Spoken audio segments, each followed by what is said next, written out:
ఉక్రెయిన్పై యుద్ధం చేస్తున్న రష్యా నుంచి చమురు కొనుగోలు ద్వారా ఆ దేశానికి భారత్ సొమ్ము సమకూరుస్తోందంటూ అమెరికా అధ్యక్షుడు ట్రంప్ గగ్గోలు పెడుతున్నారు. అమెరికా మిత్రులైన ఐరోపా సమాఖ్య దేశాలు సైతం ఇదే తరహాలో సన్నాయి నొక్కులు నొక్కుతున్నాయి. కానీ వాస్తవాలు అందుకు పూర్తి భిన్నంగా ఉన్నాయని రష్యాతో ఆయా దేశాలు సాగిస్తున్న కార్యకలాపాలను చూస్తే ఇట్టే అర్థమవుతుంది. అమెరికా తనకు నచ్చిన వారిని నెమలేకతో కొట్టి నచ్చని వారిని మాత్రం చింతకర్రతో చితకబాదాలని చూస్తున్న వైనం స్పష్టంగా తెలిసిపోతోంది. ఈ విషయంలో భారత్తో పాటు కొందరు అమెరికన్లు సైతం ట్రంప్ వైఖరిపై ఆగ్రహం వ్యక్తం చేస్తున్నారు. నాటో కూటమిలో చేరొద్దని గట్టిగా చెప్పినా పెడచెవిన పెట్టిన ఉక్రెయిన్పై ఆత్మరక్షణ కోసం యుద్ధం చేస్తున్న రష్యాతో లోలోపల వాణిజ్య ఒప్పందం కొనసాగిస్తున్న అమెరికా, ఐరోపా దేశాలు పైకి మాత్రం బీరాలు పలుకుతున్నాయి. ఉక్రెయిన్పై యుద్ధం ఆపాల్సిందేనంటూ రష్యాపై ఒత్తిడి చేస్తున్నట్లు కనిపిస్తూనే మాస్కోపై యుద్ధం చెయ్యాలంటూ కీవ్కు అమెరికా పెద్ద ఎత్తున ఆయుధాలు అమ్ముకుంటోంది. ఐరోపా దేశాలు కీవ్కు సాయం చేస్తున్నాయి. అయినా రష్యాను తమ దారికి తెచ్చుకునేందుకు చేసిన ప్రయత్నాలు విఫలం కాగా మాస్కో మిత్రదేశాలను లక్ష్యంగా చేసుకుంటూ శ్రీరంగ నీతులు చెబుతున్నాయి. ఈ క్రమంలోనే రష్యా నుంచి చమురు కొనుగోలు చేయడానికి వీల్లేదంటూ భారత్పై ఒత్తిడి వ్యూహం అనుసరిస్తున్నాయి. ఉక్రెయిన్లో పెద్ద ఎత్తున ప్రజలు చనిపోతున్నా భారత్ ఏమాత్రం పట్టించుకోవడం లేదని గావు కేకలు పెడుతున్నాయి. మరి భారత్కు నీతులు చెబుతున్న అమెరికా, ఐరోపా దేశాలు మాస్కో నుంచి చమురు, గ్యాస్ దిగుమతిని మానేశాయా అంటే గణాంకాలు మాత్రం లేదనే విషయాన్ని స్పష్టం చేస్తున్నాయి.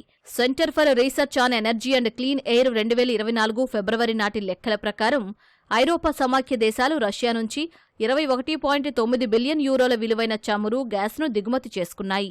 2024 ఏడాదికి ఐరోపా కమిషన్ సమాచారం ప్రకారం ద్వైపాక్షిక వాణిజ్యం 67.5 బిలియన్ యూరోలు.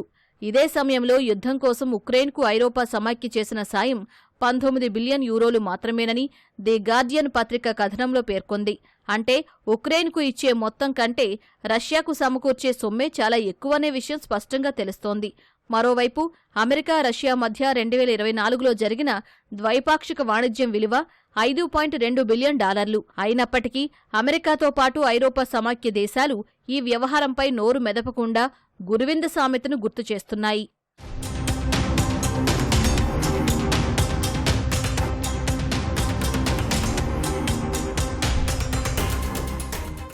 రష్యా నుంచి చమురు కొనుగోలు చేయవద్దని, తమ మాట వినకపోతే టారిఫ్లను మరింత పెంచుతామంటున్న ట్రంప్ తీరుపై భారత్ తీవ్రంగా స్పందించింది.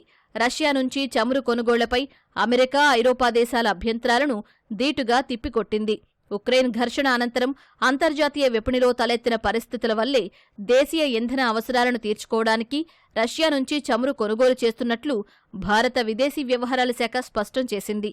తమ దేశ ప్రయోజనాల పరిరక్షణ కోసం అవసరమైన చర్యలు తీసుకుంటున్నామని, భవిష్యత్తులోనూ ఇదే వైఖరిని కొనసాగిస్తామని తెలిపింది. తమ అణు పరిశ్రమకు అవసరమైన యురేనియం, హెక్సాఫ్లోరైడ్, విద్యుత్ వాహనాలు, ఎరువుల తయారీకి అవసరమైన పలేడియంను రష్యా నుంచి ఎందుకు దిగుమతి చేసుకుంటోందని భారత్ ప్రశ్నించింది. యుద్ధం మొదలైనప్పటి నుంచి ఐరోపా సమాఖ్య, అమెరికా, రష్యాతో సాగిస్తున్న కార్యకలాపాలను గణాంకాలతో సహా భారత్ వివరించింది. 2022 నుంచి 2024 వరకు ఆయా దేశాలు రష్యాతో సాగిస్తున్న వాణిజ్య కార్యకలాపాలు అంతకంతకు పెరిగినట్లు వివరించింది. ఐరోపా దేశాలు ఇంధనంతో పాటు ఎరువులు, మైనింగ్ ఉత్పత్తులు, కెమికల్స్, ఇనుము, స్టీల్, పలు రంగాలకు చెందిన మిషనరీ, రవాణా పరికరాలను రష్యా నుంచి దిగుమతి చేసుకుంటున్నట్లు భారత్ గుర్తు చేసింది. రష్యాతో అమెరికా, EU దేశాలు సాగిస్తున్న వాణిజ్యంతో పోలిస్తే భారత్ చాలా తక్కువగానే చేస్తోందని పేర్కొంది. అయినప్పటికీ తమను పశ్చిమ దేశాలు నిందించడం అర్ధరహితమని భారత్ తేల్చి చెప్పింది.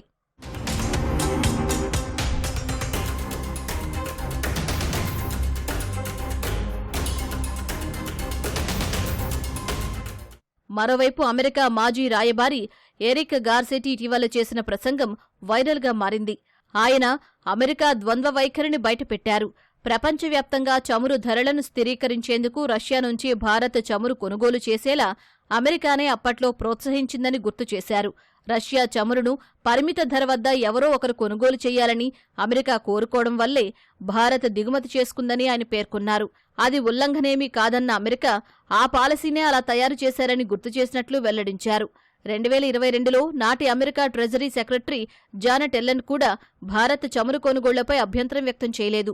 పశ్చిమ దేశాల వ్యవస్థలను వాడుకోకుండా భారత్ దానిలోని ప్రైవేటు కంపెనీలు రష్యా నుంచి ఇష్టం వచ్చినంత చమురును ఎప్పుడంటే అప్పుడు కొనుగోలు చేయవచ్చునని పేర్కొన్నారు.